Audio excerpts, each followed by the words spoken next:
नमस्कार, आखाडामध्ये आपल्या सगळ्यांचं स्वागत. मी निखिला. अमित शहानी आज गांधीनगरमधून आपला उमेदवारी अर्ज भरला. यावेळी केलेलं शक्ती प्रदर्शन हे नेहमीच असलं तरी एनडीएच्या सहकाऱ्यांना सोबत घेऊन केलेलं शक्ती प्रदर्शन हे विशेष लक्षवेधक होतं. शहांच्या या शक्ती प्रदर्शनानं भाजप आणखी मजबूत झालीये का? एनडीए मजबूत वाटत असताना त्या तुलनेमध्ये यूपीए मात्र विस्कळीत वाटते. उद्धव, पासवान, बादल वैर विसरून गांधीनगरला गेले, तसे राहुल गांधींच्या वेळी केजरीवाल, ममता, चंद्राबाबू, पवार हे जातील का? यूपीए मध्ये खरंच ते ऐक्य दिसेल का? पाहुयात या संदर्भातला एक रिपोर्ट. अमित शहांचा अर्ज, एनडीएचं शक्ती प्रदर्शन.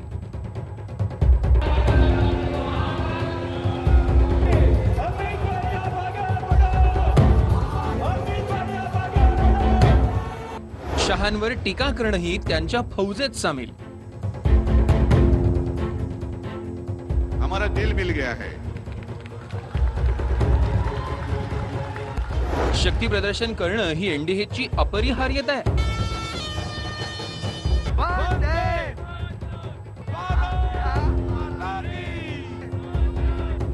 शहांनी जमवलेली गर्दी राहुल गांधी जमवतील.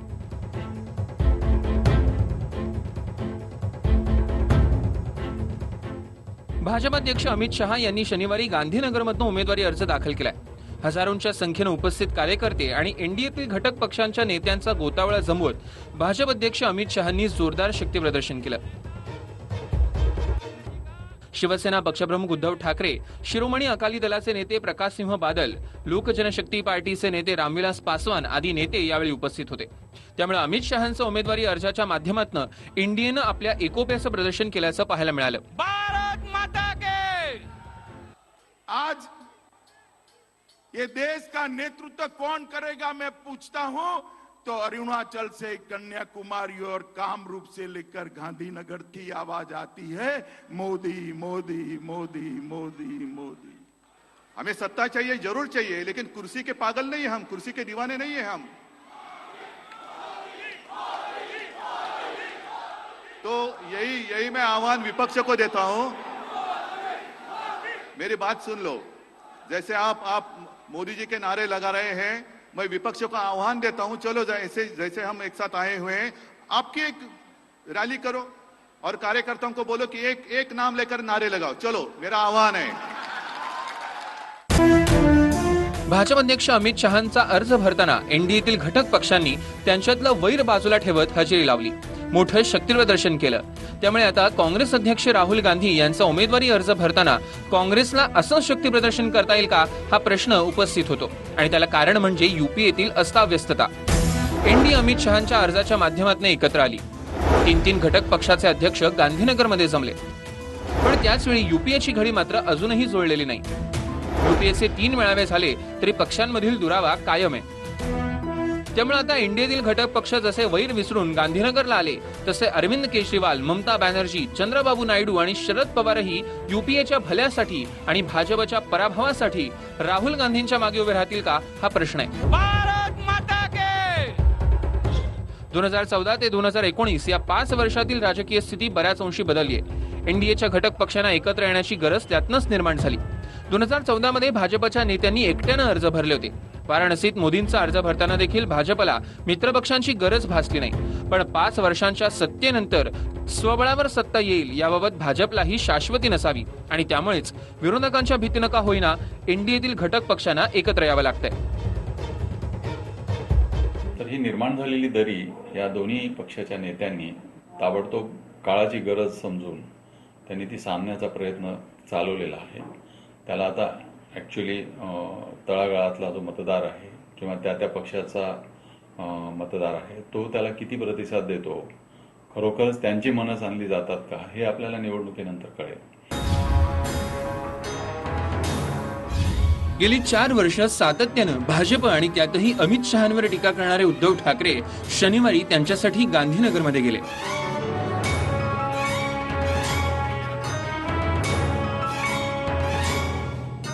त्यामुळे शिवसेना पक्षप्रमुखांच्या या भूमिकेबाबत काही सवाल उपस्थित होतात. अमित शहांसाठी गांधीनगरमध्ये जाणं ही उद्धव ठाकरेंची राजकीय मजबुरी. मागील 4 वर्ष शिवसेना आणि भाजपनं महाराष्ट्राची दिशाभूल केली. नेत्यांमधील मतभेद सहज संपले, कार्यकर्त्यांमध्ये कधी संपतील? अफजल खानाची फौज कोथळा बाहेर काढण्याची भाषा हे सगळं नाटक होतं.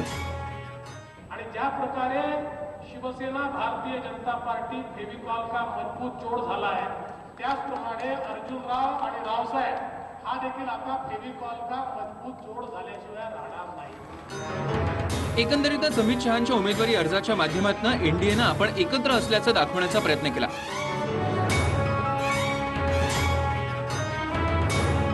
एनडीएनं गांधीनगरमध्ये जोरदार प्रदर्शन केल्यानं आता केवळ कागदावर एकत्र असलेले युपीएतील घटक पक्ष यांना जाग येते का हे पाहणंही महत्त्वाचं ठरणार आहे. शरद जाधवसह ब्युरो रिपोर्ट TV9 मराठी.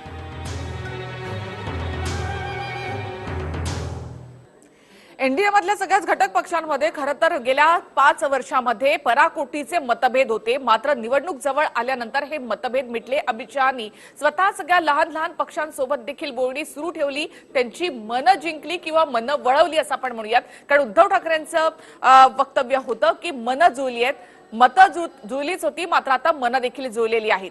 त्या मानाने जर आपण पाहिलं तर युपीए किंवा महाराष्ट्रामध्ये आघाडीमध्ये थोडंसं गोंधळाचं संभ्रमाचं वातावरण कायम असल्याचं दिसतं. आपल्या या चर्चेमध्ये सहभागी आहेत काँग्रेसचे प्रवक्ते भाई जगताप, राष्ट्रवादी काँग्रेसचे प्रवक्ते विकास लवांडे, शिवसेनेच्या प्रवक्त्या प्राध्यापक डॉक्टर मनीषा कायंदे, वरिष्ठ पत्रकार अशोक वानखेडे आणि भाजपचे प्रवक्ते राम कदम काही वेळातच या चर्चेत सहभागी होतील. भाई जगताप, आधी सगळ्यात तुमच्याकडे येते.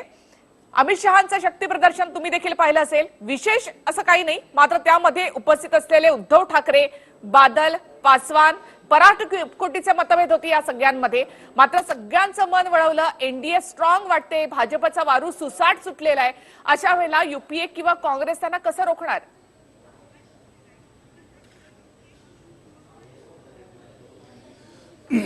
कसं आहे की निखिला, याच्यामध्ये माझं उलट बोलणं आहे. ज्या अमित शहाना, ज्या नरेंद्र मोदींना स्वतःच्या कर्तृत्वावर विश्वास होता, ज्या नरेंद्र मोदींना स्वतःच्या याच्यावर अख्खा ज्याला म्हणतो ना एक खांबी तंबू घेऊन जाण्याची त्यांच्यात कुमक होती, धमक होती, जी 2014ला अख्ख्या देशाने बघितली. आज त्यांना या सगळ्या घटक पक्षांना घेऊनच जावं लागतंय. हे त्यांचं अपयश आहे. दुसरं महत्त्वाचं याच्यामध्ये म्हणजे आता तुम्ही जे म्हणालात ते मला एक कळत नाही की उद्धव ठाकरेंची एवढी मजबुरी का आहे. कारण मला जर विचारलं बाळासाहेब असते तर असं झालं असतं का, तर शक्यच नाही. कारण ज्यांनी आत्ताच तुम्ही सांगितलं अफजल खान, कोथळा खाडायची भाषा, याच अमित शहाने पटक देंगे, झटक देंगे, म्हणजे हे त्यांचे डायलॉग आहेत, ते माझे नाहीत. ह्या सगळ्या गोष्टी सगळ्या झाल्या. खूप पुलाखांना पाणी वाहून गेलं. खूप म्हणजे मुख्यमंत्री आता जे फेविकोलचा जोड म्हणतात आहेत ना, त्याच मुख्यमंत्र्यांनी तिकडे ह्याला डोंबिवलीला काय आणि इकडे सांगलीला काय काय काय भाषा केली. या उपरांत सुद्धा जर ते सगळे हा शक्ती प्रदर्शनाचा जर त्यांना वेळ येत असेल तर हे एनडीएचं, विशेषतः हे मोदींचं हा अपयश आहे, हे यश नव्हे. आता आमची बाजू युपीएची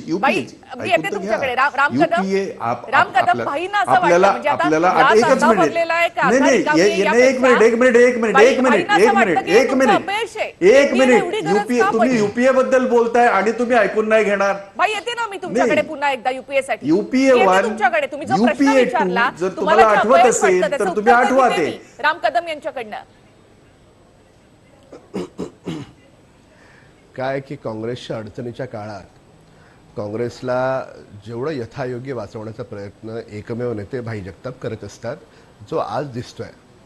कारण ठीक आहे, काँग्रेसनं भाजपवर टीका करावी का करू नये हा त्यांचा प्रश्न आहे. पण मूळ मुद्दा असा येतो की भाई आमच्या दोन्ही पक्षांमध्ये, म्हणजे भाई व्यक्तिगत नाही म्हणून, व्यापक अर्थानं पक्ष म्हणून, काँग्रेसचे नेते म्हणून आमच्या दोन्ही पक्षामध्ये मतभेद होते हे आम्ही जाहीर मान्य केलंय. पण आमच्यामध्ये मनभेद नव्हते. मतभेद असू शकतात, मतभेद आहेत म्हणूनच दोन स्वतंत्र पक्ष आहेत. आणि दोघांची एक कॉमन विचारधारा हिंदुत्वाची आहे, म्हणून आम्ही एकत्र आलोय. पण आम्ही एकत्र आलोय या गोष्टीचं वाईट वाटण्याचं काँग्रेसला एकमेव कारण एवढंच आहे, कारण त्यांना दिसतंय की महाराष्ट्रामध्ये त्यांना उमेदवार सापडत नाहीत. आम्हाला अजिबात नाही उत्तर वाटत. मुंबई, नाही, अजिबात नाही वाटत. इथे गोपाळ शेट्टींच्या समोर उमेदवार त्यांना सापडत नव्हता. शेवटी तुम्हाला भाजपमध्ये आलेले प्रवीण छेडा, त्यांना तिकीट द्यायचं होतं, कोणीच सापडलं नाही. मग कोणाला तिकीट दिलं सगळ्यांनी पाहिलं. वाताहत काँग्रेसची पूर्ण राज्यात झाली. अशोक चव्हाण खूप चांगले नेते आहेत, आमचे जवळचे मित्र आहेत, पण अशोक चव्हाण म्हणतात माझं कुणीच ऐकत बरं, म्हणजे नाही. राम कदम, आता शेवटी तुम्हाला काँग्रेसची तो काळजी व्हिडिओ देखील पूर्ण वाटायला महाराष्ट्रानं लागली. देशानं आता पाहिला. सगळंच काही आलबेलं काँग्रेसची असं वाटत झालेली नाही. एकच राम मिनिट. कदम काँग्रेसची बाई, झालेली वाताहत बाई बोला. निखिला माझं फक्त एवढंच म्हणणं आहे, मनभेद नाहीत. मग किरीट सोमयच्या बाबतीमध्ये काय शिवसैनिक म्हणत आहेत. मी एक गोष्ट इथे स्पष्टपणे सांगतो, शिवसैनिक हा अतिशय कडवट असतो, आहे, राहील. आणि ज्या ठिकाणी अर्जुन खोतकरांचं वर्ण सगळं झालं फेविकोलचा जोड, कार्यकर्त्यांमध्ये मनमिळाव नाही आहे, ही वस्तुस्थिती आहे. त्यांना आवडो न आवडो, मी कशाला टीका करू. तुम्ही एकत्र आहात, तुम्ही एनडीए आहात, आम्ही युपी आहात. फक्त तुम्हाला तीच माहिती करून द्यायची होती, किंवा तुम्हालाही माहिती आहे इथे निखिला, UPA 1 मध्ये सुद्धा आम्ही अशाच पद्धतीने एकटेच गेलो. कारण तेव्हाही राहुल गांधी लढले, तेव्हाही सोनिया गांधी लढल्या, तेव्हाही बाकीचे सगळे नेते लढले, UPAचे घटक सगळे. त्यामुळे आम्ही एकत्र तेव्हा आलो नाही, कारण आमच्या याच्यावर कर्तृत्वावर विश्वास होता, आम्ही केलेल्या कामावर विश्वास होता. म्हणून EPA 2 ला सुद्धा आम्हाला ही गरजच भासली नाही. यांनी एनडीएने 2014ला ज्या ह्याच्यामध्ये ज्या भीष्म घोषणा केल्या, म्हणजे सगळं काय, याच म्हणजे यांना उद्धव ठाकरेंना आठवत असेल, BKC मध्ये खाली बसायला, म्हणजे त्यांच्या बरोबरही बसवलं नाही. यांच्या नरेंद्र मोदींच्या 8वा बघू पहिला मेळावा. आम्हाला हे व्यक्तिगत हे करण्याची गरजच नाही. संघटना एकत्र आल्या तरी एकसंध हो, दिसतच नाही. फक्त आम्हाला स्टेजवर त्याचा दिसतात, ग्राउंड लेवलला कुठेच दिसत नाही.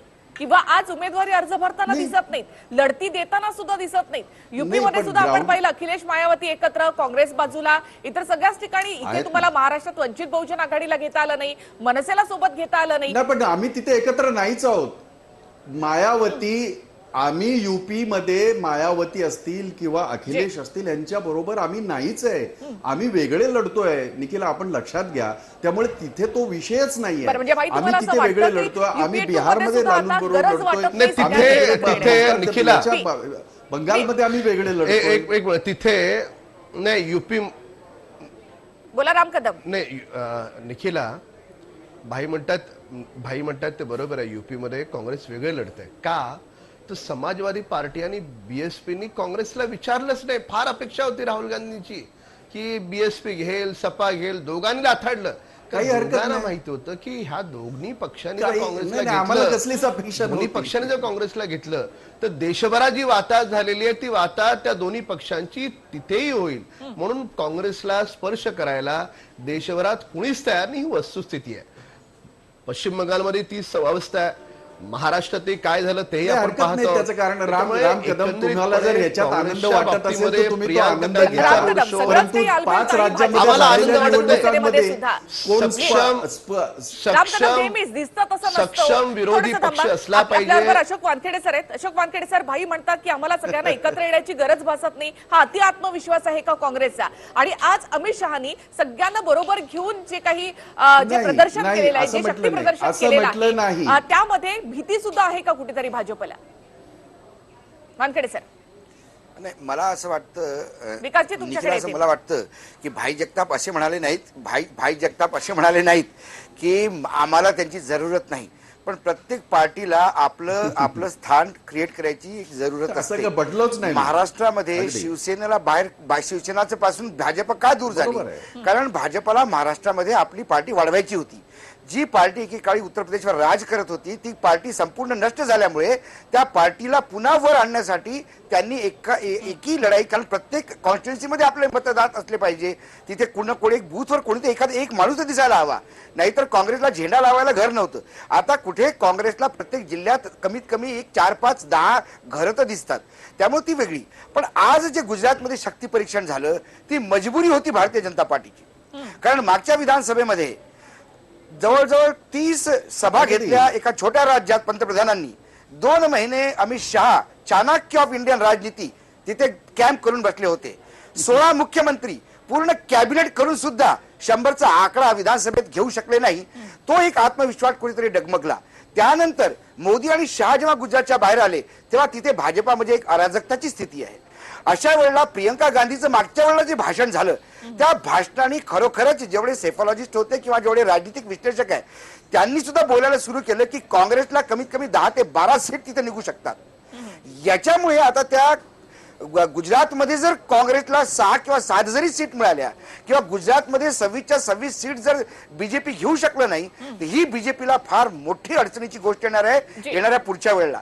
त्यामुळे गांधीनगर मधनं त्यांना उतरवून पूर्ण गुजरातमध्ये जे त्यांचं 25 वर्ष रामराज्य चाललंय त्या राज्यात तर मला वाटतं की नुसता फॉर्म जरी भरून आले असते तरी जिंकायला हवं, इतकं कामं झालेली आहेत, इतकं विकासचं मॉडेल होतं, तरी पण हे शक्ती प्रदर्शन करणार लागतं. म्हणजे कुठे ना कुठे कमजोरी आहे.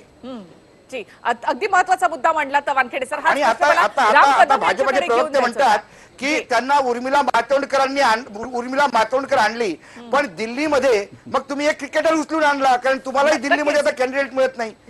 ढापाढापी सगळीकडे महाराष्ट्रात चालू आहे. प्रत्येक राजनीतिक दल दुसऱ्या राजनीतिक दलाचा उमेदवार ढापतो, चांगला आला तर येतो. विखे कालपर्यंत काँग्रेसी होते ते बीजेपीमय झाले, तिकडे दुसरा एक परिवार पूर्ण काँग्रेसी एनसीपीचा बीजेपीमय झाला. हे येणं घेणं चालूच आहे. पक्षाला एकत्र तिथे आणणं, जसं भाई मगाशी म्हणाले की मतं जुळलेली आहेत मात्र मनं अजूनही कलुषित आहेत. नेत्यांची मनं जुळली मात्र कार्यकर्त्यांची मनं कुठे जुळली आहेत, आणि म्हणून हे दाखवण्यासाठी हे सगळं शक्ती प्रदर्शन होतं का? नाही, याचे 2 भागात उत्तर देतो. आधी अशोक वानखेडे साहेब जे बोलले बरोबर आहे त्यांचं, काही ठिकाणी आम्ही देखील उमेदवार घेतलेले आहेत हे मान्य आहे. पण काँग्रेस जे मुंबई शहर, ज्या मुंबई शहरामध्ये काँग्रेसचा एक दबदबा एकेकाळी होता, त्या शहरामध्ये गोपाळ शेट्टींच्या विरोधामध्ये उत्तर मध्य मुंबईमध्ये लढण्यासाठी एकही यांच्याकडे माणूस तयार नाही.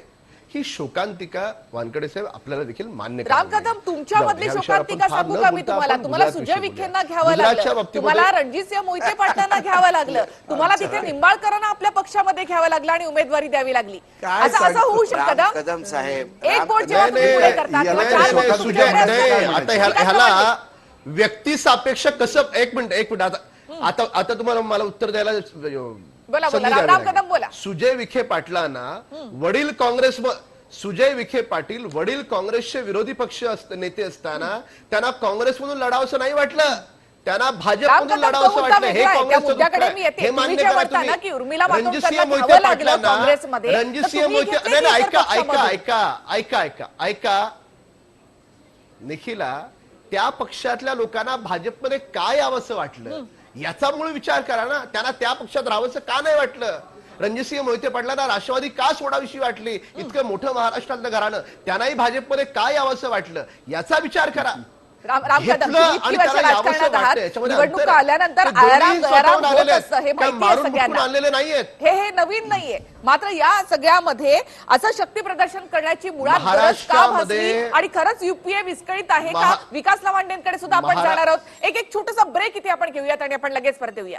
ब्रेक नंतर पुन्हा एकदा स्वागत. विकास लावांडे अर्थात तुमच्याकडे येते.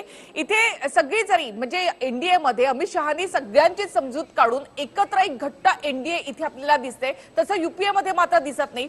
शरद पवारांनी वेगवेगळ्या सगळ्या गटांना सगळ्यांना एकत्र आणण्याचा, एका छताखाली आणण्याचा प्रयत्न देखील केला, नमतं देखील घेतलं. मात्र शेवटच्या क्षणी ना देशात महाआघाडी होऊ शकली ना राज्यात होऊ शकली. मुळामध्ये ज्या भाजपने 400 जागा आम्ही जिंकणार आहोत अशी राणा भीमदेवीच्या थाटामध्ये अनेकदा स्वतः खुद्द अमित शहांनी घोषणा केली होती आणि तशा पद्धतीचं त्यांनी वातावरण तयार केलं होतं मीडियाच्या माध्यमातून. आणि परवा कोल्हापूरच्या सभेत मुख्यमंत्री देवेंद्र फडणवीस त्यांच्या प्रचार सभेमध्ये नारळ फोडताना असं बोलले की 56 इंच छाती आणि इकडे 56 पक्ष एकत्र आलेले आहेत. आता एनडीए मध्ये किती पक्ष आहेत याची जर का आकडेवारी काढली तर तिकडे 56 भरतील अशी स्थिती आहे. आणि राम कदम आता जे बोलत होते याच्याशी मी अजिबात सहमत नाहीये. ते नेहमीप्रमाणे आपले विषयांतर करून काहीतरी विषय डायव्हर्ट करतायत. मुळामध्ये गांधीनगर ज्या जागेतनं अमित शहा फॉर्म भरतायत त्या गांधीनगरला अनेक वर्ष परंपरागत तो लालकृष्ण अडवाणींचा मतदारसंघ, परंतु लालकृष्ण अडवाणींना गेल्या 5 वर्षामध्ये ज्या पद्धतीने भाजपमध्ये वागवलं जातंय, आता ज्या पद्धतीने त्यांना तिकीट नाकारून ज्या पद्धतीने बाहेर हाकललंय पक्षातनं, मुरली मनोहर जोशी असतील त्यांना, त्याच्यामुळे तिथली जी नाराजी त्यांनी व्यक्त केलेली होती की लालकृष्ण अडवाणी असं बोलले की हे अतिशय वाईट होतं, ही पद्धत चुकीची होती. आणि मग त्याचा निश्चितच परिणाम गांधीनगरमध्ये होणार आहे. कारण अडवाणींच्या मताला काही महत्व तिथे आजही आहे, त्यांना मानणारा एक मोठा वर्ग तिथे असणार आहे. आणि मग अडवाणींच्या जर का मतदारसंघामध्ये अमित शहानं उभं राहायचे आणि जिंकून यायचे, जो माणूस 400 जागा जिंकण्याच्या थाटात हे बोलतो, आता वानखेडे म्हणाले ते खरं आहे. खरं तर अमित शहानं जर एवढा कॉन्फिडन्स आहे तर त्यांनी तिथे फॉर्म भरून खरं निघून यायला पाहिजे. फॉर्म भरल्यानंतर त्यांना इथे शक्ती प्रदर्शन करावंसं वाटलं याचा अर्थ रामविलास पासवान आणतायत किंवा इकडून उद्धव ठाकरे तिकडे जात आहेत. उद्धव ठाकरेंना आता अफजल खानाच्या फौजेत सामील होताना काही दुःख वाटत नाहीये. त्यांनी ज्या पद्धतीने गेले 5 वर्ष सामनाच्या त्यांच्या अग्रलेखातनं जे काही लिहिलेलं आहे ते आता खरं उद्धव ठाकरेंनी रोज एक अग्रलेख मागचा काढून वाचायला हवा आणि स्वतःच्या मनाला बाळासाहेब ठाकरेंच्या फोटोवर हात ठेवून विचारावं की आपण खरंच शिवसेना चालवतो का म्हणून. आणि जनतेची दिशाभूल करतो की शिवसैनिकांची दिशाभूल करतो हेही त्यांनी ठरवलं पाहिजे. आणि मगाशी मतभेद आणि मनभेदाबद्दल चर्चा झाली. राम कदम साहेब, मला नम्रपणाने सांगायचे, मतभेद असतात राजकारणामध्ये, लोकशाहीमध्ये मतभेद हे काही नवीन नाहीयेत. आमच्यातही काँग्रेस राष्ट्रवादी सुद्धा मतभेद झालेले त्याच्या आधी अनेकदा, पण मनभेद कधीच झाले नाहीत. ज्या पद्धतीने हिंसक प्राण्यांची नावं एकमेकाला दिली गेली त्या पद्धतीने कधीही झाले नाही. मुळामध्ये काय झालेलं आहे, मुंबई महापालिकेचं 38,000 कोटीचं जे बजेट शिवसेनेला हवंय आपल्या स्वतःच्या ताब्यामध्ये, आणि तिथं काही भ्रष्टाचार झाल्याच्या घोषणा किरीट सोमय्याच्या माध्यमातून केल्या गेल्या, आरोप केले गेले, आणि मग माफियागिरीचे तिथं आरोप झाले. आणि मग कदाचित भाजपने त्यांची फाईल आपल्या हातात घेतलेली असावी, शिवसेनेला धोका वाटत असावा. दबावाने सगळे एकत्र आलेले पक्ष आहेत. एक एक मुद्दा तुम्ही लावंडे इथे दबावाने सगळे एकत्र आलेले आहेत. राम कदम, आतापर्यंत मोदींनी जेव्हा फॉर्म भरला त्याही वेळेला एकटे भरले, तसंच राजनाथ सिंह यांनी भरला त्याही वेळेला त्यांनी एकट्यानेच फॉर्म भरला. आता अमित शहांसाठी सगळ्या एनडीएचे पक्ष या ठिकाणी येण्याची गरज का वाटली, का विरोधकांची भीती वाटते आता? पहिल्यांदा आपल्याला मी अडवाणींबद्दल स्पष्ट करतो. माननीय लालकृष्ण अडवाणी भारतीय जनता पक्षाचे हे ज्येष्ठ नेते आणि त्यांचं आज वय 91 वर्ष ते जवळपास पूर्ण करतात. आता आपण वयाची मर्यादा खासदारकी लढत असताना मान्य करायला नको आहे का? म्हणजे कुठल्याही गोष्टीला कशाशीही जोडायचं. आता अमित शहाजी पक्षाचे ज्येष्ठ नेते आहेत, त्या ठिकाणी फॉर्म भरतायत आणि ते फॉर्म भरत असताना इतर पक्षाच्या नेत्यांना असं वाटत असेल आपणही त्या ठिकाणी गेलं पाहिजे, यालाही राजकारणाशी जोडायचं. म्हणजे उद्धवजींनी अमित शहाच्या फॉर्म भरायला गेले. ठीक आहे, आम्ही मित्रपक्ष आहोत, आम्ही मित्रपक्ष आहोत, आम्ही मित्रपक्ष आहोत. किती पक्ष आहेत तुमच्या? आम्ही मित्रपक्ष तुमच्या बरोबर सगळे किती पक्ष आहेत सगळे? हा काय इतर पक्षांचा विषय नाही. किती पक्ष आहेत तुमच्या पक्षासाठी इतर लोक किती पक्ष आहेत एनडीएमध्ये? किती पक्ष आहे तो आमचा विषय. किती पक्ष आहेत सगळ्यामध्ये आमच्या नेत्याचा एनडीए मध्ये पक्षांची यादी द्या. कोण येतं हा आमचा विषय, तो तुमचा विषय नाहीये. हा काय तुमचा विषय तरी ज्या पद्धतीने काँग्रेसची आणि इतर पक्ष एकत्र आहेत, आम्ही सगळे एक संध आहोत हे दाखवण्याचा प्रयत्न होता. तिथे मनीषा कायंदे देखील आपल्याबरोबर या चर्चेमध्ये सहभागी झालेले आहेत. आता बाई बोला, त्यानंतर जाते मी मनीषाजींकडे. हा नाही, मला फक्त एवढंच सांगायचं आहे की राम कदम सुरुवातीला केविलवाणी परिस्थिती राम कदमांची जी पाहायला मिळते आहे.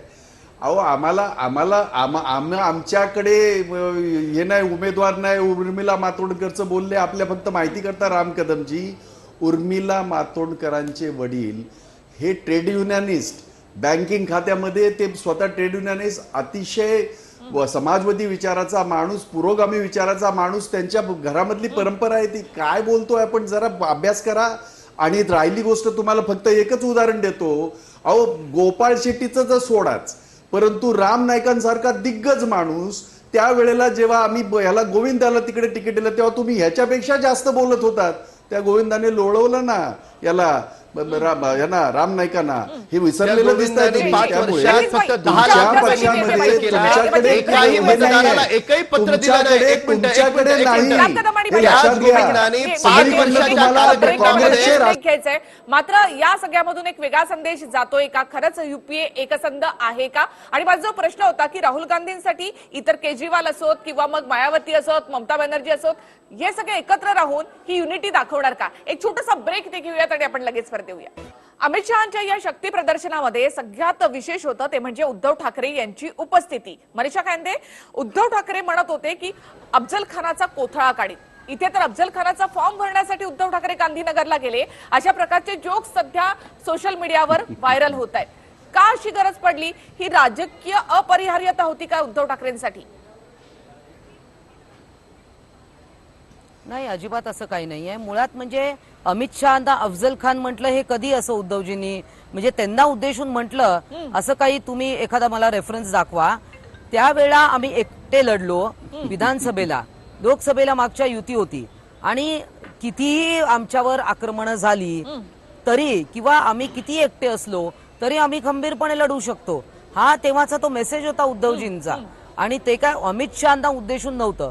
दुसरं म्हणजे आमची युती झालेली आहे आणि युतीमध्ये मित्र पक्षाच्या आज सगळ्याची जर वक्तव्य काढून पाहिली ना तर त्या सगळ्यावर नाही काय ते राष्ट्रवादीचे मला वाटतं लवंडे आहेत का? माझ्या समोर इकडे टीव्ही नाहीये परंतु मला असं वाटतं माझ्याही समोर एकंदर ते एक सिंबॉलिक होतं.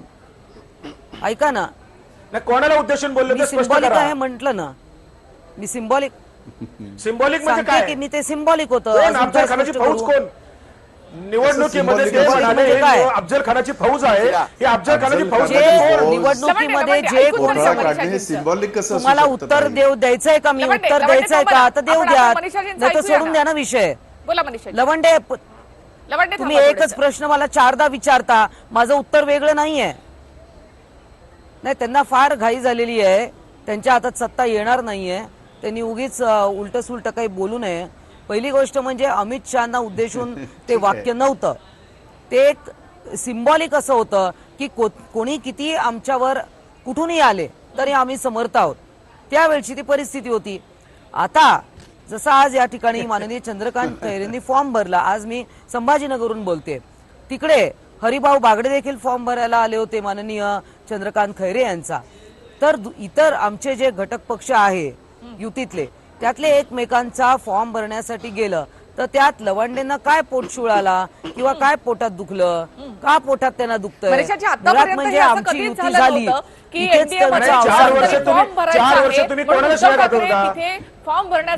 तुम्ही सामना वाचत असाल, 4 वर्ष तुम्ही सामनाचे अग्रलेख काढून बघा, कोणाच्या विरुद्ध लिहिले होते ते? पारेकरी चोर आहे असं कोण बोललं? प्रत्येक लेख माहिती आहे, प्रत्येक लेख वाचलेला आहे.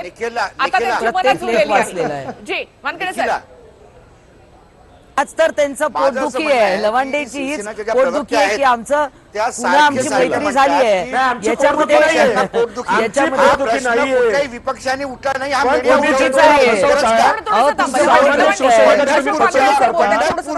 कोणी फसवलेलं नाहीये. पंढरपूर सारख्या पवित्र नगरामध्ये जेव्हा उद्धव ठाकरे म्हणतात की चौकीदार चोर है, तर त्या कुठल्या चौकीदाराला म्हणतात? कारण पंतप्रधान स्वतःला चौकीदार म्हणतात. जे माननीय उद्धवजी बोलले नाही, माननीय उद्धवजी बोलले नाही, पुन्हा तुम्ही बोलून ते काही खरं होणार नाही. काय त्या चोरांच्या गँग मध्ये आता शिवसेना सामील झाली हे कुठे ना कुठे जनतेला सांगायला पाहिजे. प्रश्न उठतील. जेव्हा आपण बोलताना आपण सांभाळलं नाही तर आता मग तेच बोललेलं समोर हे जनता विचारत नाही. फक्त हा प्रश्न केवळ लवांडेंना आहे. हा प्रश्न केवळ एनसीपीला आहे. बाकी हा प्रश्न कोणाला नाहीये. इतकं जनतेला महाराष्ट्राच्या मूर्ख समजू नका. इतकं महाराष्ट्राच्या जनतेला मूर्ख समजू नका. ज्याला तुम्ही चोर म्हणाल त्याच्यात तुम्ही मांडीवर जाऊन बसाल आणि उद्या तुम्ही त्या चोराला पुन्हा चोर म्हणाल आणि फक्त अजिबात माननीय उद्धवजी ठाकरे असं अजिबात बोललेले नव्हते. तुम्हाला सत्तेत राहायचं असल्यामुळे तुम्ही असं करता. पंढरपूरच्या सभेत बोलले आम्हाला तुम्हाला सत्तेत येऊ द्यायचं नाही. काय आम्हाला तुम्हाला सत्तेत येऊ द्यायचं नाहीये. एनसीपी आणि काँग्रेसला आम्ही कोणत्याही परिस्थितीत सत्तेत येऊ देणार नाही, हे आमचं जनतेला दिलेलं वचन आहे. एकच मिनिट नाही, तुमचा बुरखा फाटलेला होय, आहे. ते जनता मनीषाताई आणणार आहे, शिवसेनेचा तुम्ही बुरखा नाही आणणार फाटलेला आहे. आहे. ताई काय झालंय, मनीषाताई असं आहे, ह्याच्यामध्ये कसलंही सिम्बॉलिक मला हे कळतच नाही. चौकीदार चोर ह्याच्यात काय सिम्बॉलिक आलं, अफजल खानाचा कोतळा काढला ह्याच्यामध्ये काय सिम्बॉलिक आलं? अरे इतिहास आहे तो, काय सिम्बॉलिकच्या गोष्टी करताय तुम्ही? आणि त्या तुम्हीच उकरून काढलेल्या आहेत आणि त्यांनी सुद्धा तुमच्यावर कुरघोडी केलेली आहे. त्यामुळे तुम्ही हे किती जरी आता समर्थन करण्याचा प्रयत्न केला, ते करत राहा तुम्ही, पण एक गोष्ट तुम्हाला ताई सांगतो, आणि जे तुम्हालाही माहिती आहे, तुमच्या काळजावर हात ठेवून जर तुम्ही विचारलात, शिवसैनिक कडवा आहे अतिशय. आम्ही फार जवळ, माझ्या आयुष्याची मी 38 वर्ष मी काँग्रेसमधून लढत असताना मी माझा अनेक वेळा संघर्ष झालाय, मी त्या चळवळीतला आहे, मला माहिती आहे. आणि तो बाळासाहेब ठाकरेंचा शिवसैनिक आहे, लक्षात ठेवा. मी तुम्हाला हे मुद्दाम सांगतो. आणि महाराष्ट्राची जनता ही शिवसैनिक राज्यांच्या कडवट आहेत, पण ते सैन्य आहे, ते आदेशावर चालतं. एकदा पक्षप्रमुखांनी आदेश दिला, त्यामध्ये दुसरा प्रश्न विचारत नसतात. शिवसेना ही आदेशावर चालते. सरड्यासारखे रंग बदलले, तुम्ही सरड्यासारखे जरी रंग बदलले तरी पण ते चालणार नाही, कारण जनता तुमचं ऐकणार नाही, हे लक्षात घ्या. शिवसैनिक आदेशाचं पालन करत असतात. समोरच आहे. एकदा पक्षप्रमुखांनी आदेश दिला, मला असं तो वाटतं शिरसाबंदी असतो. ताई आम्ही म्हणजे शिवसेनेत लोकशाही ताई, नाही. मला एकच गोष्ट सांगितलं, आपण बोलताना मी मध्ये मी मध्ये बोललोच नाही. शिवसेना हे आता सैन्य तुम्हाला आहे. मध्ये बोलायचं आहे, तुम्हाला गोंधळ करायचा आहे, ते तुम्हाला असू द्या. परंतु आम्हाला चांगलं माहिती आहे, तुमच्यापेक्षा जास्त शिवसेना मला माहिती आहे. तुम्ही कसे पक्षांतर केलं हे सगळ्यांना माहिती आहे, शिवसैनिकांना माहिती आहे. त्यामुळे आपण शिवसेना आदेश आम्ही पाळतो तुमच्यापर्यंत मर्यादित ठेवा. महाराष्ट्राची जनता, शिवसेना आणि भारतीय जनता पार्टीची आयडिओलॉजी एक आहे, शिवसेना आणि भारतीय जनता पार्टीची आयडिओलॉजी आहे,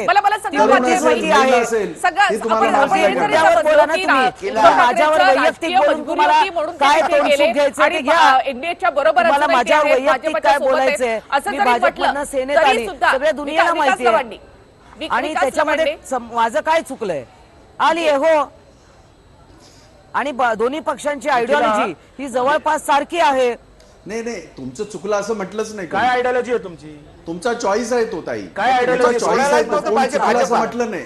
भारतीय जनता पार्टी ही सोडायलाच नव्हती पाहिजे. निखिला, या ठिकाणी मला आपण बोलू द्या. कुणी जरी केलं तर मग भाजपामध्येच राहायला पाहिजे होतं तुम्हाला. आणि दुसरी गोष्ट म्हणजे मतभेद आणि आदेश जेव्हा दिला गेला, वैयक्तिक चर्चा नाहीये, वैयक्तिक विषयांवर ही चर्चा नाहीये. तुम्ही राजकीय बोला ना. उद्धव ठाकरेंनी सांगितल्यानंतर सुद्धा जालन्यामध्ये 4 वेळा का मीटिंग करावी लागली, 4 वेळा का गळे भेट घ्यायला सांगितली, त्यानंतर सुद्धा भारतीय जनता पार्टीचे महाराष्ट्राच्या अध्यक्षांना माहित आहे, गॅरंटी देऊ शकतात की ते जिंकून येतील. त्यांना आजही भीती आहे की शिवसेना त्यांना पाडेल. त्यामुळे वर मनभेद आणि मतभेद, वर जितके एकत्र येतात लोक, खालच्या ठिकाणी अजूनही महाराष्ट्रात शिवसैनिक आहे, मी मानतो. आणि महाराष्ट्राचा शिवसैनिक हा बाळ ठाकरेंचा शिवसैनिक आहे. आणि बाळ ठाकरेचा शिवसैनिक बाळ ठाकरे सारखाच विचार करणार आहे. तो असा रोज रंग बदलणारा नव्हे. बाळासाहेबांनी कधी सत्तेसाठी रंग बदलले नाही. जो स्टँड घेतला बाळासाहेबांचा इतिहास आहे, आणि तो इतिहास तुम्हाला सांगायला नको. सोबत उभं राहावं लागलं हे दाखवण्यासाठी की आता आमची मनं सुद्धा जुळलेली आहेत. पक्षांचा प्रचार करा. राम कदम. निखिला, या ठिकाणी हे सगळे काँग्रेस आणि इतर नेते यांचं दुःख या ठिकाणी व्यक्त करतात की शिवसेना आणि भाजप काय एकत्र आली. एवढंच दुःख यांच्या चर्चेतून समोर येत आहे. अरे आम्ही एकत्र आलो, आमचा हिंदुत्व हा कॉमन धागा आहे. आता एक मिनिट ऐका, आता मध्ये तुम्हाला बोलता येणार नाही, तुम्ही बोलत असताना बोललो नाही, मी बोलत असताना बोललो नाही. ऐकून घ्या आता. हिंदुत्व हा आमच्या विचाराचा धागा आहे. काँग्रेस राष्ट्रवादी यांचा विरोध हा आमचा विचाराचा धागा आहे. आणि या विचाराच्या धाग्यासाठी आम्ही एकत्र आलो तर तुम्ही लढण्याची तयारी तर करा. लढण्यापूर्वीच तुम्ही हार पत्करता या चर्चेत सुद्धा महाराष्ट्राला येत असते. तुमची लढण्याची तयारी नाही, मानसिकता नाही, तुम्हाला उमेदवार नाही, का केली तुमच्याकडे उमेदवार नाही, तुमचे उमेदवार तुमचे पक्ष सोडून चाललेत. 5 वर्ष सरकार चालवायचं होतं तुम्ही. राष्ट्रवादीची आयडिओलॉजी काय? सोनिया गांधींच्या विदेशीच्या मुद्द्यावर तयार झालेले राष्ट्रवादी. दुसरी काय आयडिओलॉजी आहे राष्ट्रवादीची? सांगा ना. 5 वर्ष महाराष्ट्राच्या जनतेला सरकार का चालवलं नाही? आयडिओलॉजी काय राष्ट्रवादीची? 5 वर्ष तुम्ही का केली? वेगळा काही मुद्दा असेल तर मला आम्ही सांगा. सरकार लवांडे, थोडंसं चालवलं, थांबा. व्यवस्थितपणे सरकार चालवलं. आमचे मंत्री महाराष्ट्राच्या जनतेसाठी काम करत होते. सरकारमध्ये राहिली, राष्ट्रवादीची आयडिओलॉजी सरकारमध्ये राहिली, विरोधी पक्षाची भूमिका बजावली. लवांडे, मान्य की शिवसेना आणि त्याच्यामध्ये टोकाचे मतभेद होते म्हणून निखिला स्थापन केला. सत्तेसाठी दोन्ही पक्ष एकत्र आले असं जरी मानलं तरी सुद्धा मग काँग्रेस राष्ट्रवादीला कुणी अडवलं होतं? तेही इतर पक्षांना घेऊ शकत होते. सगळे सत्तेसाठी राष्ट्रवादीची. निखिला एक मिनिट, आता निखिला एक मिनिट ऐका. अपरिहार्यता होती कारण निखिला एक मिनिट ऐका. नरेंद्र मोदींचं सरकार, राज्य सरकार हे टोटल सर्व पातळीवर आता फेल गेलेलं असल्यामुळे आता स्वतः केंद्र सरकारचं शरद पवार निवडणुकीच्या रिंगणात लवंडे, बाहेर आता पडलेले. प्लीज बोलू नका. त्यामुळे राष्ट्रवादीचा लवांडे, तुमचं झालं असेल तर भाई सुद्धा आपल्यासोबत आहेत. थोडंसं थांबा. लवांडे, आता मध्ये तुम्ही बोलू नका. राम कदम बोला. त्याला जरा सांगा मध्ये असं मध्ये डिस्टर्ब केलं बोलायची तर लोकांनाही सवय, चर्चा समोरच्याचं ऐकायला पूर्ण येत करू नाही. देत नाही. मनीषाची मुळामध्ये येते तुमची. त्यांच्या पक्षाचे नेते शरद पवार यांची स्वतः पराभव पाहून लढण्याची मानसिकता नाही, तिथेच राष्ट्रवादी संपली. अशोक चव्हाण म्हणतात माझं कुणी ऐकत नाही, तिथेच काँग्रेस संपली. त्यांच्यामुळे ह्या दोघांकडे आता रडीचा डाव फक्त शिल्लक राहिलाय. राम कदम, मात्र तुम्ही देखील स्वतःला खूप स्ट्रॉंग समजता. मोदींचा जर गजर करायचा आहे तर मग इंडियातल्या या सगळ्या पक्षांना बरोबर घेण्याची तुम्हाला इतकी का घाई लागली होती किंवा इतकी का गरज पडली? म्हणजे इतक्या टोकाच्या टीका होऊन पुन्हा तुम्ही त्यांच्याकडे गेलात, पुन्हा त्यांची समजूत काढली, पुन्हा त्यांना त्यांच्यासोबत निवडणुकीच्या कालखंडामध्ये फक्त उद्धव ठाकरेंवर टीका करून चालणार नाही. तुम्ही सुद्धा त्यांना बरोबर घेण्यासाठी तेवढेच उत्सुक होता. प्रत्येक निवडणुकीच्या हे बघा, आम्ही पहिल्या दिवसापासून देशहित प्रधान मानलंय. देशहितासाठी समविचारी पक्षांना एक मिनिट, हे तुमच्या सापेक्ष झालं. सत्ता कोणासाठी आहे? देशहितासाठी सत्ता आहे. आज देश जगामध्ये चौथा अंतरिक्ष शक्ती झालाय. कोणासाठी झालाय? सत्तेसाठी नाही झालाय, या देशासाठी केलं ह्या मोदी सरकारनं. आज पुलवामाच्या विरोधात पाकिस्तानला धडा शिकवला, कुणासाठी शिकवला? भाजपसाठी नाही शिकवलाय, देशासाठी शिकवलाय. त्याच्यामुळे देशासाठी जे आपण जर आपण म्हटलं तर मग युपीए का नाही येऊ शकली? का सगळ्यांमध्ये सगळ्यांची तोंड वेगवेगळ्या दिशेला आहेत? जर मोदींचा विरोध करायचा आहे, त्यांना रोखायचा आहे, तर मग अशा वेळेला सगळे विरोधी पक्ष एकत्र का नाही? नाही, आम्ही सगळे एकत्रच आहोत, परंतु इथे एकत्र आले, फॉर्म भरायला एकत्र आले म्हणजेच एकत्र आलं असं जर तुमचं काही गणित असेल तर ते तुम्ही मांडा. आम्ही ते मांडलं नाही. त्यांच्यामध्ये जागा वाटपाचा तिढा झाला नाही. इतिहास सांगितला, युपीए एवढा अंडरस्टँडिंग बघा भाई अंडरस्टँडिंग बघा की पालघरमध्ये भाजपचा उमेदवार शिवसेनेत गेला आणि शिवसेनेमधून उमेदवारी अर्ज भरला. हे एवढं अंडरस्टँडिंग होतं त्यांचं. नाही, ती त्यांची अंडरस्टँडिंग त्यांच्याकडे. रावेरमध्ये आता तुम्ही घ्या, रावेरमध्ये आजच सकाळी तो तिढा सुटला. रावेरच्या तिथल्या दोन्ही जागा हे एनसीपी लढत होती, परंतु आज या मानसिकतेला हरवायचं आहे, नरेंद्र मोदींना हरवायचं आहे, या अशा पद्धतीची जी काही कांगावा करणारी मंडळी त्यांना हरवायचं आहे. हे लक्षात ठेवून रावेरची जागाचा तिढा सुटला. पुण्याच्या राज्यात तिढा सुटेल. आपण जे विखेंबद्दल जे म्हणत होता ते सुजय विखेंचा जो काही तो मुद्दा होता, तिथे ती जागा सुद्धा एनसीपीचीच होती. ती मागच्या दोन्ही वेळा ते लढले, तिसरी वेळ ही त्यांचीच जागा होती आणि त्यामुळे आमची तिथे अडचण होतीच. त्यामुळे कुठलंतरी काहीतरी लावायचं. माझं म्हणणं असं आहे की पालघरमध्ये भाजपचा उमेदवार शिवसेनेमध्ये उमेदवारी तर मग नगरमध्ये का नाही होऊ शकलं असतं? राष्ट्रवादीने का नाही सोडली? लवांडे इतकं म्हणता, मग तुम्ही का नाही सोडली सुजय विखेंसाठी जागा? नाही, पण रावेरची सोडली ना, रावेरची सोडली. मी तुम्हाला सांगितलं ना, रावेरची सोडली. आपण लक्षात घ्या. त्यासाठी तुम्ही सुजय विखेंना तिथे गमावला. तिथे राधाकृष्ण विखे पाटील म्हणतात जगतापाचा अर्ज भरताना मी जाणार नाही. ते काँग्रेसमध्ये असून सुद्धा सुजय विखेंचा प्रचार करतायत. सुजय विखेंना राष्ट्रवादीने तिकीट देऊ केलं होतं, त्यांना तिकीट देण्याची तयारी पण झाली होती, परंतु राधाकृष्ण विखे पाटलांचे किंवा सुजय विखे पाटलांचे जे काय कॉलेजेस आहेत, कारखाना आहे, तिथे भाजप सरकारने आपल्या सत्तेचा दुरुपयोग करून त्या संस्था अडचणीत आणण्यासाठी गेले 2-3 वर्ष सातत्याने प्रयत्न केले होते. तेच प्रयत्न मोहिते पाटलांच्याही वेगवेगळ्या संस्थांच्या बाबतीमध्ये झाले आणि अशा पद्धतीने त्या लोकांना त्यांनी ब्लॅकमेल केलेलं होतं, त्यांच्यावर दबाव आणलेला होता वेगवेगळ्या प्रकारे आणि म्हणून त्यांना नाईलाज असतो तिकडे त्यांचा ही वस्तुस्थिती आहे, ही वस्तुस्थिती मांडली. परंतु आता देशामध्ये असं चित्र आहे. नवांदे जे म्हणत आहेत त्याच्यामध्ये खूप अशा अंशी तथ्य आहे. पद्धतीने माध्यमांसमोर त्याच्यामध्ये वानखेडे सर, मी येते तुमच्याकडे. मला तुमची कमेंट हवीच आहे या सगळ्यावर. एक वेगळाच मुद्दा लवांडेंनी इथे मांडलेला आहे. ही खरी अडचण आहे का काँग्रेसची? एक छोटासा ब्रेक इथे आपण घेऊयात आणि आपण लगेच परत येऊया. ब्रेक नंतर वानखेडे सर तुमच्याकडे. इथे काँग्रेस आणि राष्ट्रवादीचे नेते डिबेटमध्ये सुद्धा एकमेकाला अडचणीत आणतायत. तिथे काँग्रेसचे नेते राष्ट्रवादीला, राष्ट्रवादीचे नेते काँग्रेसला अशा प्रकारे अडचणीत आणतात. कसं लढा देणार युतीला? अडचणीचं काय? अडचणीचं काय नाही आम्ही निखिला उगाच काहीतरी हे करू नका यार. आम्ही कोणालाही कोणी अडचणीत आणलेलं नाही. त्यांचा विचार मांडताना इतका विरोध नसतो जो शिवसेना आणि बीजेपी मध्ये पाहायला मिळाला. दुसरी गोष्ट, सारखं हे म्हणतात बीजेपीचे प्रवक्ता की त्यांच्या लोकांच्या पोटात का दुखतं. लोकांच्या पोटात दुखत नाही. शिवसेना आणि बीजेपी एकामुळे महाराष्ट्रात जो विरोधी पक्ष होता त्याची जागा आता खाली झालेली आहे. पूर्ण 4.5 वर्ष महाराष्ट्रामध्ये शिवसेनेने विरोधी पक्षाचं काम केलं. काँग्रेस आणि एनसीपी पेक्षा जास्त प्रखर विरोध यांनी बीजेपी सरकारला कोणाचा असेल तर तो शिवसेनेचा होता. तो केंद्रामध्ये सरकारला सुद्धा शिवसेनेचाच होता. त्यामुळे महाराष्ट्राच्या जनतेला विपक्षी म्हणजे विरोधी पक्ष म्हणून ते शिवसेनेकडे पाहत होते. आता तो विरोधी पक्षच मर्ज झाला सत्ता पक्षामध्ये या ह्याच्यात. दुसरी गोष्ट, लोक विसरत नाही. आज नक्कीला लोक आजकाल सोशल मीडियाचा जमाना आहे, डिजिटल मीडिया आहे. लोक लगेच आपलंच क्लिपिंग आपल्याला दाखवतात की तुम्ही काय बोलले आणि तुम्ही काय म्हणता. त्यामुळे बोलायच्या अगोदर आता नेत्यांना सांभाळून घेतलं पाहिजे. दुसरी गोष्ट, आपण सारखं म्हणतो की भारतीय जनता पार्टीने 5 वर्ष फारच चांगलं काम केलं केंद्रामध्ये. जर तुम्ही काम केलं असेल तर आपल्याला त्याचा प्रचार करण्याची जरूरत नाही.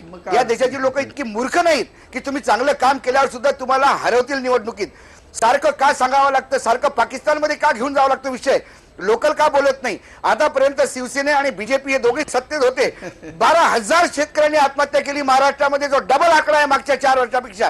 त्या 12,000 शहीदांचं कोण जिम्मेदारी घेणार? त्यांच्या आत्महत्येबद्दल, ती आत्महत्या नाही, ते सरकारच्या फेल्युअरमुळे त्यांची झालेली हत्या आहे. त्याच्याबद्दल कोण बोलणार? मागच्या वेळेला जेव्हा हा इश्यू विचारला तेव्हा मृणालताई होत्या शिवसेनेच्या, ते म्हणाला आत्महत्या तर होतच राहतात. एवढं बोलून चालणार नाही.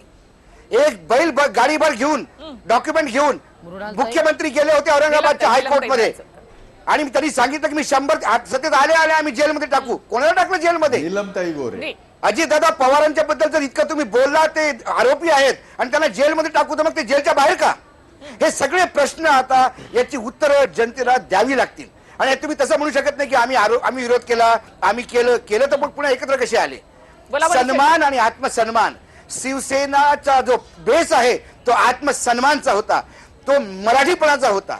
कुठल्याही जगाच्या पाठीवर जो मराठी आहे त्याला बाळ ठाकरेचा एक अभिमान होता.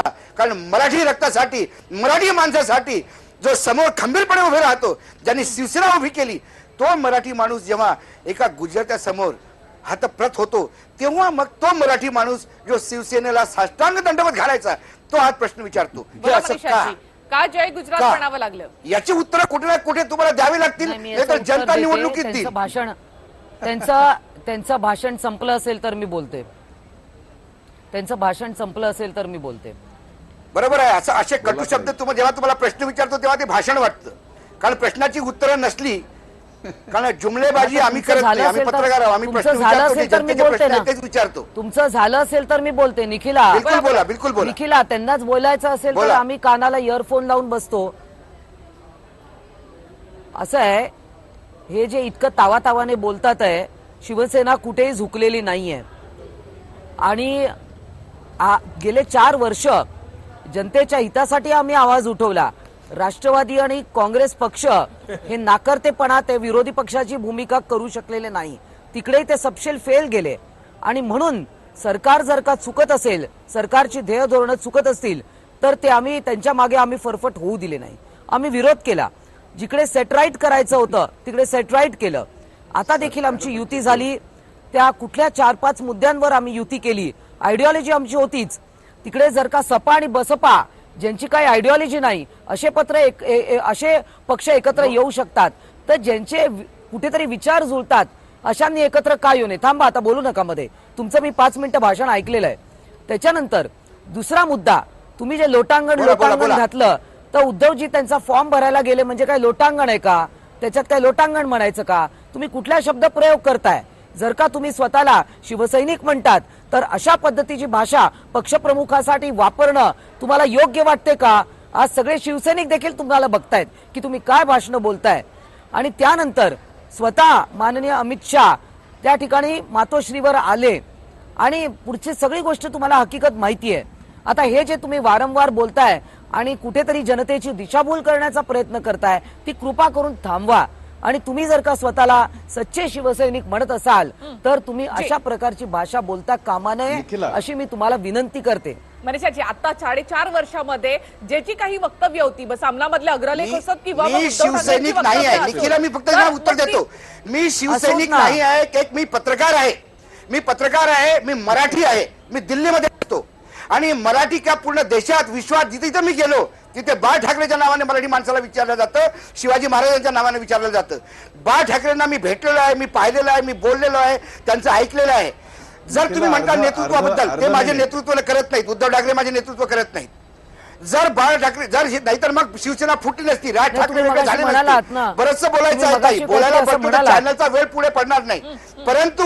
परंतु तुम्ही एक राजकीय प्रस्ताव पारित केला तुमच्या अधिवेशनामध्ये आणि सांगितलं की आम्ही वेगळे लढू. तो राजकीय प्रस्ताव काय झाला? सेनेच्या पूर्ण लोकांनी तो राजकीय प्रस्ताव पारित केला आणि एक ऑफर काय येते तुम्हाला आणि मग तुम्ही तो राजकीय प्रस्ताव बंद करता. ऑफर हा शब्द अतिशय चुकीचा आहे. इकडे आमचं ज्या मुद्द्यांवर आमचं ऑब्जेक्शन होतं ते मुद्दे जर का भारतीय जनता पार्टीला पटले त्याच्यात ऑफर काय? आणि अशी भाषा तुम्हीच करू शकता. प्रश्न विचारले जाणार, आता लोकही प्रश्न विचारणार असे. भाई बोला. आम्ही उत्तर द्यायला समर्थ आहोत. मनीषा ताई, फक्त आपल्याला एकच गोष्ट सांगतो, आपण ज्या अमित शहा बंगल्यावर आले याचं जे तुम्हाला अगदी अप्रूप वाटतंय तुमच्या माहिती करता, कारण तेव्हा तुम्ही तिकडे याच्यामध्ये होतात, दुसऱ्या पक्षात होतात. बाळासाहेब ठाकरेंनी कधी बंगला सोडला नाही. त्या सगळे नेते, कमळाबाई हे बाळासाहेबांनी दिलेलं नाव आहे, हे सगळे नेते तिथे मातोश्रीवर गेलेले आहेत. त्यामुळे तिथे हे आले, अमित शहा आले म्हणून त्याच्यामध्ये फार हे करण्याची गरज नाही. कारण ती ज्यांना आपण ठाकरी शैली म्हणतो ती बाळासाहेबांनी आम्ही करतो, आम्ही विरोधक असून करतोय. कारण सगळे मातब्बर त्या मातोश्रीवर गेले असं नाही. आणि बाळासाहेब कधी गेले नाही. मातोश्री सगळ्यांसाठी श्रद्धास्थान राहिलेलं आहे. युपीए कशा प्रकारे दाखवणार, काँग्रेस कशा प्रकारे ही सगळी ताकद दाखवणार, पुढच्या काळामध्ये आपल्याला पाहावं लागेल. धन्यवाद, तुम्ही सगळे या चर्चेमध्ये सहभागी झालात त्याबद्दल. चर्चेमध्ये आपल्याला इथेच थांबावं लागतंय. धन्यवाद. हा व्हिडिओ तुम्हाला आवडला असेल तर असे आणखी व्हिडिओ पाहण्यासाठी TV9चं YouTube चॅनल सबस्क्राईब करा, बेल बटन दाबा. ताज्या घडामोडींसाठी लॉग ऑन करा TV9marathi.com.